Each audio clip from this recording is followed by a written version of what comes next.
Hello दोस्तों, स्वागत है आपका हमारे यूट्यूब चैनल पे।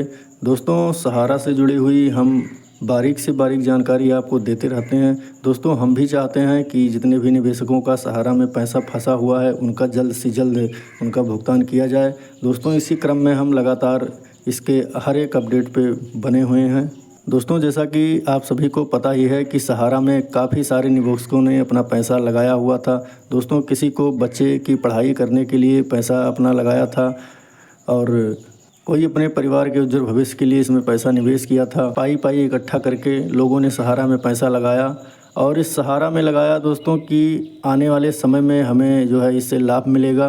लेकिन दोस्तों, शायद किस्मत ने उनका साथ नहीं दिया और यूं कहीं कि हमारे देश में लिप्त भ्रष्टाचार के वो शिकार हो गए और उनका जो जमा किया हुआ पैसा था, मेहनत का खून पसीने का जो पैसा था, वो डूब गया। दोस्तों, सहारा कंपनी को दिवालिया घोषित कर दिया गया और उसके बाद जो इसके निवेशक थे उनके बीच में हड़कंप मच गई कि अब क्या होगा। दोस्तों, इसी बीच जो है सुप्रीम कोर्ट ने इसमें दखल दिया और भारत सरकार को पैसा सभी का रिटर्न करने का आदेश दिया।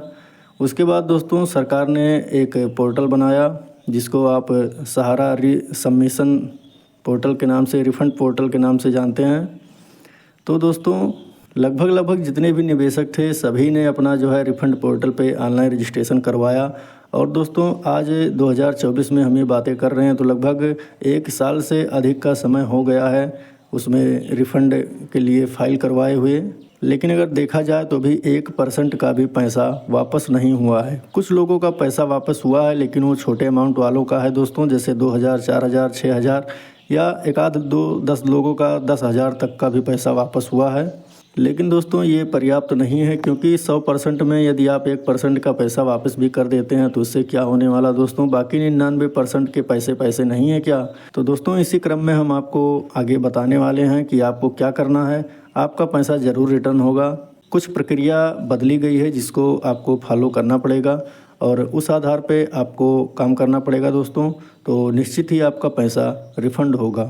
तो दोस्तों, इसके लिए जो सहारा का रिफ़ंड पोर्टल पहले बनाया गया था जिस पे आप लोगों ने ऑनलाइन किया था, उसी पोर्टल में एक नया लिंक जोड़ के दोस्तों एक नया पोर्टल बनाया गया है और उस पोर्टल का नाम है सहारा सबमिशन पोर्टल, यानी पुनः सबमिशन, यानी फिर से ऑनलाइन करने का एक नया पोर्टल उसी में बना दिया गया है।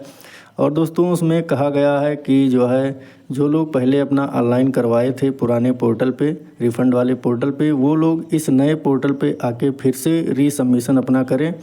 और दोस्तों, कंपनी की तरफ से ये बताया गया कि ज़्यादातर लोगों ने गलत आवेदन कर दिया था। किसी का फ़ोटो मिसमैच हो गया, किसी का नाम मिसमैच हो गया, किसी का सिग्नेचर मिसमैच हो गया और किसी ने अब गलत अपना रसीद अपलोड कर दिया, या किसी ने रसीद अपलोड किया तो लेकिन वो उसकी क्वालिटी इतनी कमज़ोर थी कि वो समझ में नहीं आ रहा कंपनी को कि इसमें क्या लिखा है।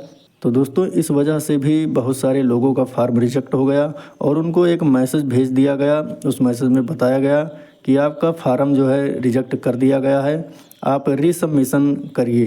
तो दोस्तों, आप जानते ही हैं कि पहली बार जब फार्म भरा गया था तो कितनी परेशानी हुई थी। वेबसाइट नहीं चल रहा था, किसी के आधार में मोबाइल नंबर नहीं लिंक था दोस्तों। 10-10, 15-15 दिन लोग आधार एनरोलमेंट सेंटर पे लाइन लगा के दोस्तों अपने आधार में मोबाइल नंबर ऐड करवाए। उसके बाद ऑनलाइन करवाने गए तो वहाँ भी उनको काफ़ी इंतज़ार करना पड़ा और लोगों का काफ़ी पैसा इसमें खर्च हुआ। अगर हम एक आंकड़ा माने तो लगभग 1000 रुपये प्रति व्यक्ति का इसमें लगभग खर्च हुआ है। और जो समय खर्च हुआ दोस्तों, समय बहुत कीमती होता है, उसका अगर हम कीमत जोड़ लेंगे तो बहुत हो जाएगा। तो दोस्तों, किसी तरह से सभी लोग अपना ऑनलाइन करवाए थे लेकिन अब उनको मैसेज आ गया कि उनका फार्म रिजेक्ट कर दिया गया है और उस मैसेज में एक एरर कोड दे दिया गया है। एरर कोड का मतलब ये होता है दोस्तों कि आपका फार्म किस कारण से रिजेक्ट हुआ, तो उसको समझने के लिए एरर कोड दिया गया है। एरर कोड के बारे में हम पहले भी आपको बता चुके हैं, लास्ट में हम वीडियो लगा देंगे, उसके बारे में आप समझ सकते हैं। तो दोस्तों, वो कोड आप उसमें PDF में देख के डिकोड कर सकते हैं कि उसमें क्या दिक्कत थी। आज जो अपडेट है हम उसके बारे में चर्चा करेंगे दोस्तों, पुरानी बातें रिपीट नहीं करेंगे क्योंकि हम पिछली वीडियो में सारी जानकारी दे चुके हैं। तो दोस्तों, अपडेट ये है कि जो रीसबमिशन करने के लिए बोला गया है उसका भी डेट दोस्तों रीसबमिशन करने के 45 दिन के अंदर बताया गया है कि 45 दिन में आपकी फ़ाइल की जांच हो जाएगी, उसके बाद आपका पेमेंट कर दिया जाएगा। तो आप सभी से रिक्वेस्ट है कि अपना रीसबमिशन करवा लें और एक बार रीसबमिशन करवाते समय ध्यान दें कि जो आपने पहले गलती की थी वो गलती आप दोबारा ना करें। और सबसे बड़ी अपडेट इसमें ये है कि पहले 10,000 रुपये तक का ऑनलाइन हुआ था, लेकिन अब इसे बढ़ा के दोस्तों 1 लाख रुपये कर दिया गया है। तो आप 1 लाख रुपये तक का क्लेम कर सकते हैं। लेकिन दोस्तों हमें लगता है कि ये 1 लाख रुपये तक का क्लेम करना नाइंसाफ़ी होगी, क्योंकि बहुत सारी निवेशक 1 लाख से अधिक भी उसमें पैसा लगाए हैं, तो उनका क्या होगा। उनके लिए अभी कोई ऑफिशियल नोटिफिकेशन जारी नहीं हुआ है।